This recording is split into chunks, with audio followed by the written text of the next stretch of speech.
네. 자, 계속해서 우리 세계관적 설교 보고 있고 전성민 교수님 겁니다. 이제 우리가 첫 번째 단원을 할 건데 하나님의 마음 알기예요. 자, 그러면 이제 한번 들어가 볼게요. 하나님 마음 알기. 자, 하나님을 아는 것은요, 기독교 신앙, 기독교 세계관에 있어서 가장 최고의 핵심입니다. 실제로 예레미야 9장 23절로 24절을 보면 하나님을 아는 것이 하나님 백성의 참된 자랑이에요. 그리고 호세아 6장 6절을 보면 하나님을 아는 것이야말로 하나님이 가장 원하시는 거래요. 심지어 요한복음 10장 3절은요, 하나님을 아는 것이 곧 영생이고 이 영생은 하나님의 백성이 되는 것. 즉 하나님을 아는 것은 결국 하나님의 백성이 되는 의미다라고 이야기하더라는 것이죠. 그러니까 결국 하나님을 아는 것은 기독교 신앙 세계관에 있어서 굉장히 중요한 핵심이라고 할 수 있어요. 실제로 제임스 패커라고 하는 학자는요, 하나님을 아는 지식이라는 책에서 뭐라고 얘기하냐면 하나님을 아는 것이 우리가 창조된 이유이자 우리 인생의 목표이다라고 이렇게까지 이야기할 정도로 하나님을 아는 것은 중요합니다. 그렇다면 과연 하나님을 아는 것의 의미는 뭘까요? 여러분 하나님 아세요? 그러면 다들 네라고 대답할걸? 교회 다니는 애들, 교회 10년씩 다니는 청년들한테 어려서부터 주일학교 했던 애들 너 하나님 아니고 안다라고 얘기할 거야. 저 성경 통독 그래도 몇 번 했고요. 주일학교 때 아동부 아동부 회장도 했었고요. 청년부 회장도 했었고요. 뭐 이럴 거야. 근데 그걸 구체적으로 표현하고 그러면 못해. 그래서 하나님 아는 것의 의미는 뭘까요? 이걸 좀 한번 보겠습니다. 하나님을 아는 것에 대한 대답은요. 일단 성경적인 대답은 예레미야 22장 16절입니다. 예레미야 22장 16절인데요. 가난한 자와 궁핍한 자를 변호하는 것, 이것이 나를 아는 것이다. 여호와의 말씀이니라 라고 기록되어 있어요. 예레미야 22장 16절을 보면. 그러니까 하나님을 아는 것에 대한 성경적인 대답이 굉장히 신박해요. 하나님을 아는 것은 뭡니까? 기도, 새벽기도, 40일 새벽기도 해가지고 환상 보는 게 하나님 아는 거다. 너를 향한 하나님의 구체적인 뜻을 알면 하나님 아는 거다. 방언 받으면 하나님을 아는 거다. 환상을 보고 비전을 보면 하나님을 아는 거다. 성경 공부 많이 하고 성경 통독 한 100독하면서 하나님을 아는 거다. 이렇게 얘기 안 해. 성경 뭐라고 얘기해? 가난한 자와 궁핍한 자를 변호하는 액팅, 행동, doing. 그러니까 지성이나 감성이 아니라 doing이 아는 것이라고 얘기하더라는 거야. 정수가 힘들어. 근데 내가 정수를 변호하거나 돕기 위해 아무런 액팅을 하지 않아. 그러면 내가 비록 교회에서 성경을 가르치고, 설교를 하고, 여러분한테 성경에 대해서 아무리 백날천날 가르친다고 해도 나는 하나님을 아는 게 아닌 거야. 하나님을 모르는 거야. 하지만, 많은 학자들이 굉장히 성경적인 대답에서는 변호하는 것이라고 하는 액팅이라고 설명을 함에도 불구하고, 많은 학자들이 이 액팅까지 가지 못합니다. 액팅까지 가지 못해요. 대표적인 예가 제임스 패커예요. 제임스 패커? 제임스 패커라고 하는 사람이 하나님을 아는 지식이라는 책을 썼는데 굉장히 유명한 학자고 훌륭한 학자입니다. 근데 그 사람이 뭐라고 대답을 하냐면 일단 이 책에서 하나님을 아는 것과 하나님에 대해 아는 것을 구별을 해요. 그래서 하나님을 내가 직접 안다. 하나님에 대하여, 그러니까 이런 거야. 내가 정수를 아는 거와 정수에 대해 아는 건 다르지. 네. 이런 거야. 내가 우리 아내를 아는 거와 내 아내에 대해서 아는 건 달라. 내가 내 아내를 안다는 건 내가 직접 경험해서 아는 거야. 지지고 볶고 같이 살고 같이 먹고 같이 자고 같이 싸우고 같이 웃고 같이 경험하면서 아는 알미야. 그건 나는 내 아내를 알아요. 내가 아는데 이렇게 얘기가 돼. 근데 내가 내 아내에 대해서 아는데라는 얘기는 뭐냐면 들어서 한다는 얘기야. 한 달을 건너서 한다는 거야. 그러니까 제임스 패커는 지금 이 책에서 하나님을 아는 지식이라고 이 책에서 하나님을 아는 것과 하나님에 대해 아는 것을 구별하는데 하나님을 안다라는 것의 증거는 뭐냐? 먼저 첫 번째, 당신이 하나님을 위한 엄청난 열정을 갖고 있다면. 두 번째, 하나님에 대한 위대한 생각을 품고 있다면. 세 번째, 하나님을 위한 담대한 행동을 하고 있다면. 하나님 안에서 그리고 만족을 얻고 있다고 한다면 당신은 하나님을 아는 것이 맞습니다. 하나님에 대해서 아는 게 아니라. 아주 좋은 대답이에요. 아주 긍정적이고 훌륭한 대답이에요. 우리가 진정 하나님을 알고 있는지 아니면 하나님에 대해서 한 달이 걸쳐서 두 달이 건너서 알고 있는지 점검하는데 굉장히 도전과 도움을 줍니다. 이러면은 긍정적이에요. 이 책이. 하지만 부정적인 부분이요. 예레미야 22장 16절을 충분히 다뤄주지 않아요. 가난한 자, 궁핍한 자, 연약한 자를 변호해주는. 이건 굉장히 적극적인 거잖아요. 여러분, 돈을 몇 푼 찔러주는 거는 물론 돈 소중해요. 그죠? 돈 한 푼이 얼마나 귀합니까? 땅을 파보세요. 10,000원 한 장이 나오나. 그래서 그것도 소중한 행동이지만 어떻게 보면 굉장히 참 뭐라고 해야 될까? 속편한 행동이기도 해요.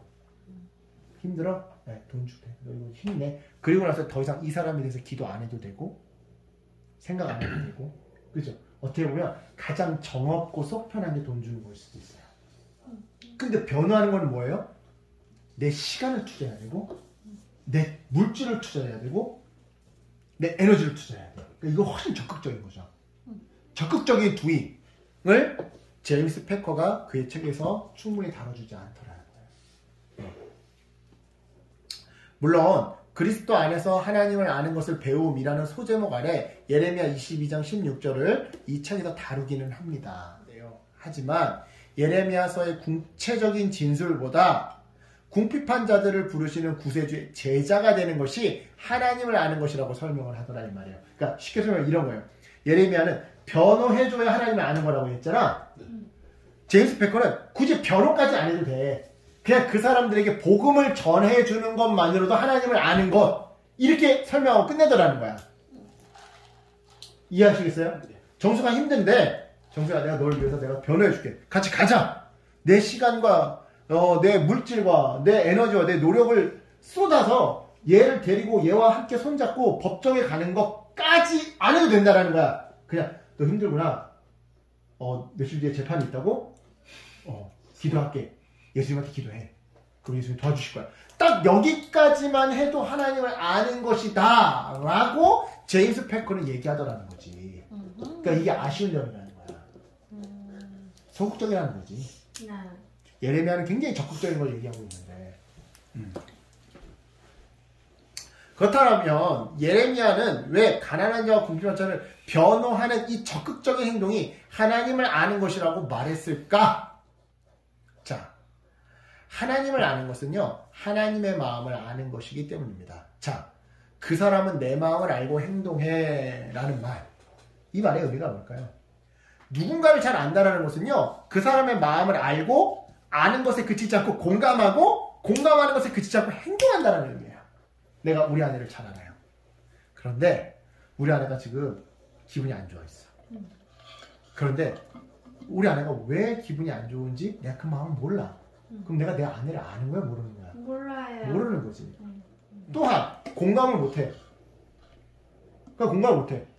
내가 이렇게 행동했는데 우리 아내가 기분 나빠? 그걸 가지고 야 내가 이렇게 한 건 왜 네가 기분 나쁘냐? 난 도무지 널 이해할 수가 없다. 그래 너는 항상 내가 이렇게 행동하면 기분 나쁘다고 하더라. 그래 그것까지 내가 알겠어. 알겠는데 난 그게 이해가 안 돼? 이래버리면 내 아내를 아는 거야? 모르는 거지. 야 공감 어려운 거 아니에요. 아 그랬구나. 그러니까 동조하라는 게 아니야. 예를 들어 내 아내가 누구랑 싸웠어. 어떤 여자랑 싸웠어. 이웃집 여자랑 싸웠어. 그래 짜증나. 진짜 뭐 그래? 그럴 때 이제 우리 괜히 남자들은 그 선후 관계를 전후 관계를 듣다가 우리 아내가 좀 잘못하고 우리 아내도 잘못한 부분이 있다고 생각이 되면 꼭 남자들은 어떻게 하는 거야? 나한테? 근데 잠깐 너도 잘못했어. 예를 들어 이런 거야. 여자가 사회생활 하다가 이제 직장생활이 힘들다고 했어. 오빠 나 오늘 직장 그 상사 김대리님 때문에 오늘 열받았잖아. 아니 그러면 남자는 얘기해봐. 무슨 일이었는데 전화 관계를 딱 들어. 그럼 딱 듣고 나면 남자는 뭐라고 얘기해? 야 여보야 근데 내가 들어보니까 너도 잘못했어. 그럼 이제 아내가 아니 자기는 누구 편이냐? 아니 사회생활이 결코 호락호락하지 않다? 야 거기서 그냥 그렇게 해서 그러면서 일이 돌아가는 거야. 이러면 내 아내를 아는 거야 모르는 거야? 모르는 거지. 근데 여기서 그러네 그 사람 나빴네 하면서 같이 욕하라는 얘기가 아니야. 그건 동조지. 공감은 뭐냐면 그랬구나. 그 사람의 그 행동이 네가 기분 나빴을 수 있겠구나. 이게 공감이야. 무슨 말인지 알겠어? 같이 욕하라는 게 아니야. 공감까지도 갔어. 근데 행동이 없어. 오빠 나 그때 오빠 때문에 오빠가 그렇게 해가지고 굉장히 섭섭했어. 섭섭했어. 그래? 안 그래도 여보가 섭섭할 것 같았는데, 자, 마음을 알지? 아, 근데 진짜 섭섭했구나. 아, 그래, 미안해. 자, 공감까지 했어. 근데 그 다음번에 똑같은 행동 또 반복해. 이거는 모르는 거지. 아는 게 아니지. 그지? 그러니까 그 사람을 안다라는 거는요, 뭐예요? 마음을 알고 행동까지 간다라는 거예요. 자, 이런 맥락에서 예레미야 22장 16절은요, 가난한 자와 궁핍한 자에게 하나님의 마음, 하나님의 시선이 있다는 의미예요. 나한테 자녀가 5명 있어, 예를 들어. 네. 근데 아픈 애가 있어. 그럼 엄마의 마음은 모든 그 5명에게 똑같이 가려고 노력은 하겠지만 유독 누구한테 더 많이 가? 아픈 애한테. 아픈 손길. 아픈 손가락. 하나님이 그런 거야. 가난한 자나 부유한 자나 다 똑같이 사랑해. 건강한 자나 아픈 자나 다 똑같이 사랑해. 그런데 아픈 손가락이야. 조금 더 시선이 머물러. 조금 더 마음이 머물러. 야, 그래도 너는 건강하잖니. 그래도 너는 돈이 있잖니. 그러니까 내가 너 사랑 안 하는 건 아니야. 똑같이 사랑하는데 너 그래도 조금 여유가 있으니까 10개 중에 너한테 4개만 주고 쟤한테 6개 주면 안 될까? 하나님 마음이 그렇다라는 거야. 하나님 마음이 그렇다고 한다면, 자, 만약 우리가 그 하나님의 마음을 안다면 어떻게 한다는 거야? 알고 공감하고 행동까지 가는 게 진짜 아는 거라는 거지. 그잖아. 엄마 마음 내가 알아. 근데 행동을 안 해. 이거 엄마 마음 모르는 거잖아. 아빠 마음 내가 알아. 아버지 마음 내가 충분히 공감합니다. 아버지 속상하시죠? 아버지. 근데 행동을 안 해. 이거 장난친 건가? 이게 되는 거지. 마찬가지로 하나님의 마음을 알자. 라는 건 하나님의 마음과 하나님의 시선이 아픈 손가락에 있다는 것을 알고 행동까지 하는 거야. 이해하시겠죠? 그래서 가난한 자와 궁핍한 자를 변호하는 것이 하나님의 마음을 알고 공감하며 그것에 맞게 행동하는 것이라고 말씀하셨던 겁니다. 결국 여러분 하나님의 마음을 하나님을 안다라고 하는 것은요, 주님의 마음을 알고, 이건 지성의 영역이겠죠? 마음에 공감하면 이건 감성의 영역이겠죠? 마음에 맞게 행동하는 의지의 영역. 그러니까 지정의가 같이 있는 거예요. 지성, 감정, 의지, 지정의가 같이 있는 거예요. 하나님을 안다라는 거는 지성의 영역이 아니라는 거예요. 성경 공부 많이 하면 하나님을 아는 게 아니라는 거예요. 기도하다가 방언받으면 뭔가 감정이 뜨거워지면 하나님을 아는 거, 이게 아니라는 거예요. 지정의가 같이 가야 된다는 거예요. 또한 하나님에 대해 전혀 사랑의 마음도 없어. 그런데 그냥 교회 봉사만 해. 이것도 하나님을 아는 건 아니라는 거예요. 이게 골고루 다 있어야 된다는 거예요. 내가 내 아내랑 이제 결혼 생활을 하는데 아내에 대한 마음은 전혀 없어. 전혀 없는데 그냥 아내가 해달라는 대로 다 해줘. 여보 이거 설거지 좀 해줘. 여보 이거 쓰레기 좀 버려줘. 여보 이거 청소기 돌려줘. 근데 마음은 없어. 그럼 이건 내 아내를 아는 게 아니지. 그냥 싸우셔서 회피하는 거지. 이렇게도 볼 수 있어요. 하나님을 아는 것은 뭐다? 단순히 지성의 문제가 아니라 몸의 문제다. 지정이 전인격의 문제다. 그렇다면 하나님의 마음을 아는 것은 기독교 세간에 어떤 영향을 줄까? 자, 기독교 세간에는요, 되게 독특하게 객관성과 주관성이 공존합니다. 자, 데이비드 노글이라고 학자는요, 세계관, 그 개념의 역사라는 책에서 기독교 세계관에 객관성과 주관성이 있다고 설명을 하는데요. 기독교 세계관의 객관성은 하나님이에요. 세계관이라는 개념은 역사 속에 다양한 의미로 변화되어 옵니다. 그리고 실제로 역사 속에서 종족마다, 지역마다 굉장히 다양하죠. 제가 저번에 얘기했는지 모르겠지만 파피아 뉴기니의 어느 섬의 부족은 배신이 최고의 으뜸가치라고 얘기했지. 그러니까 선교사님이 가가지고 복음을 전하는데 가룟 유다 얘기 나오니까 박수를 좀 좋아하는 거야. 하지만 하나님의 존재와 본성은 세계관이라고 하는 그 개념에 담긴 다양성과 상대성에 객관성을 부여하는 거예요. 예를 들어 가룟 유다에 박수를 쳤어요. 근데 거기 브레이크를 걸 수가 있어. 왜? 성경에 가룟 유다는 저주받은 자라고 되어 있으니까. 하나님이 그걸 옳게 보시지 않으니까.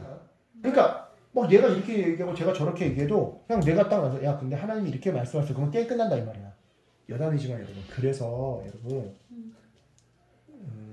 이제 교회 신앙생활할 때 어떤 리더가 내가 기도했는데 하나님이 내게 이렇게 말씀하셨어 라고 말하면 그런 사람 조심하세요. 그러니까 그런 사람들은 결국 독불장군이에요. 그러니까 자기가 객관성을 주려고 하는 거야. 객관성을 주려고 기도 가운데 하나님이 이렇게 은혜를 주셔서 이거 바꾸겠습니다. 이 찬양 안 하겠습니다. 순서를 바꾸겠습니다. 내가 찬양인도 하면서 제일 싫어하는 유형 중에 하나가 그거야. 하나님은 직통계시도 있어요. 하나님의 막 성령의 역사도 있어요. 그런데 열심히 우리의 어떤 하나님이 우리에게 주신 달란트를 활용해서 그리고 팀원들이 하나로 화합해서 열심히 인간적인 노력으로 만드는 그 성과물을 하나님 기뻐 받으세요. 그걸 터부시 여기면 안 돼. 그리고 더 중요한 거 성령이 역사하시잖아? 그러면 반론이 없어. 팀 리더는 하나님이 나한테 직통계시 주셨어. 이거 콘티 빼래. 이거 새곡 가져오래. 새곡 아무도 연습 안 되어 있는데. 새곡 이거 넣어. 근데 만약에 진짜 성령의 역사잖아? 그러면 팀원들이 오케이 해. 인정해. 이게 우리에게 주신 거구나 라고 인정을 해. 그런데 아무도 인정 안 해. 혼자만 주장해. 그 사람만. 그럼 이건 성령의 역사가 아니라 본인이 객관성을 가장해서 객관성으로 포장해서 자기 주장을 피는 거야. 그냥.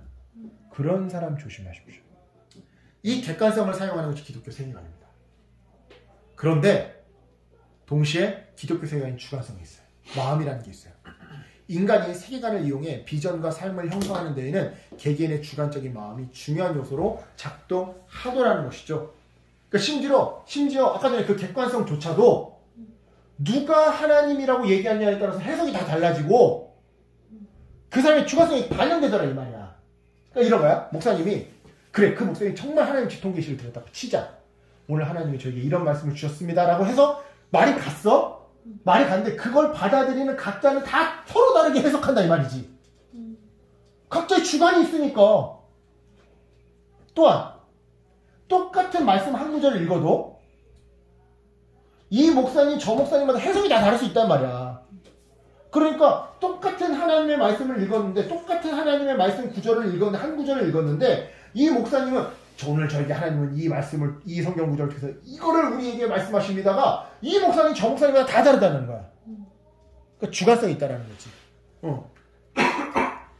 근데 이 주관성은요 이거 중요합니다. 주변에서 흘러들어온 것이 마음을 만들고 그 마음에서 주관적인 삶의 관점이 산문처럼 흘러나와요. 그러니까 여러분 내 삶의 이력, 내가 처해져 있는 상황, 내가 살아왔던 가정 환경 이런 것들이 이 주관성에 큰 영향을 준다는 거예요.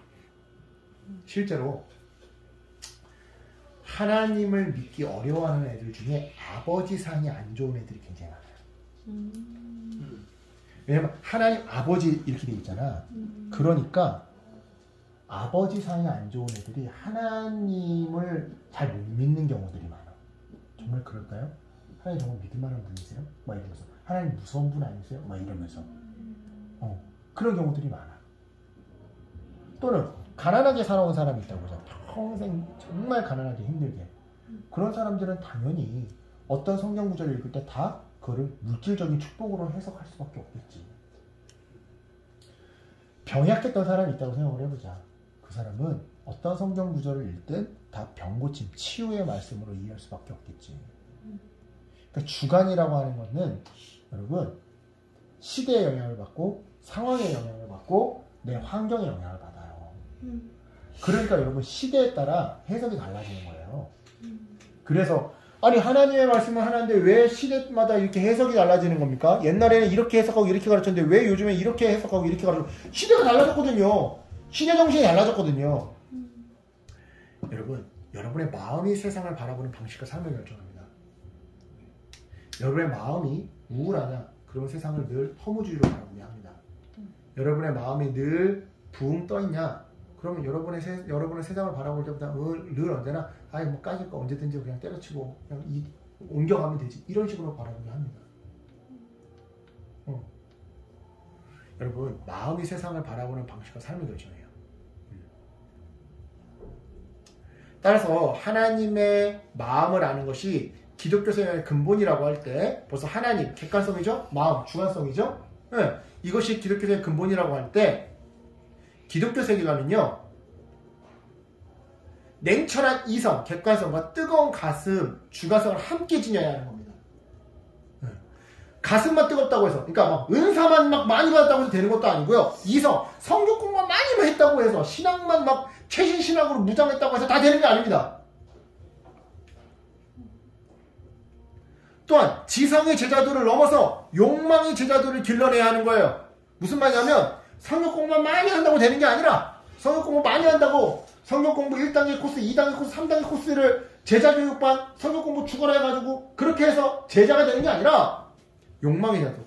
내 마음의 삶에 내 습관에 욕망이 바뀌어야 진정한 제자가 길러진다 이 말이에요.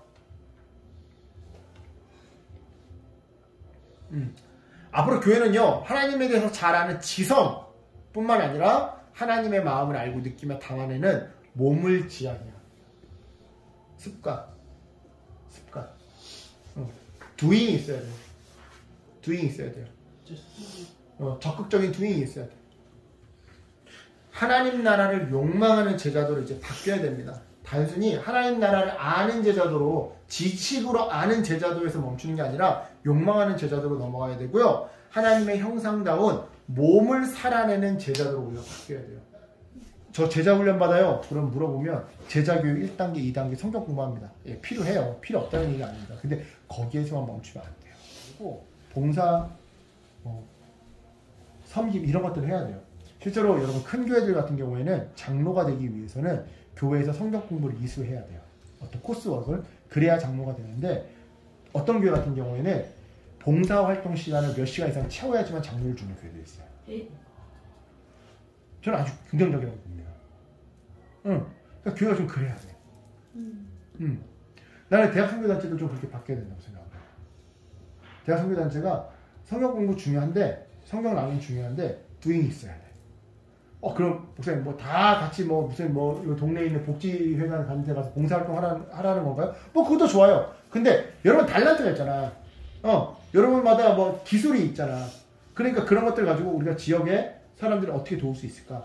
이런 것들을 한번 교수님이 안에서 토론해보고, 그런 프로젝트를 해보고, 그런 거를 위해서 선배들한테, 후원 사업도 한번 해보고. 왜냐면 그분들이 겟세마니한테 기부를 해버리면 기부금 연수 좀 끌어들일 수 있잖아. 그렇잖아. 그러니까 후원도 받아보고, 그런 걸 해보는 거야. 우리의 제자도가 좀 그렇게 넘어가야 됩니다. 이게 하나님의 마음을 아는 거예요. 예배 많이 드린다고 해서 하나님의 마음을 아는 거 아닙니다. 캠퍼스에서 그냥 막 캠퍼스 기타 친다고 해서 하나님의 마음을 아는 게 아니에요. 좀 더 적극적으로 가야 돼요. 자, 여기까지.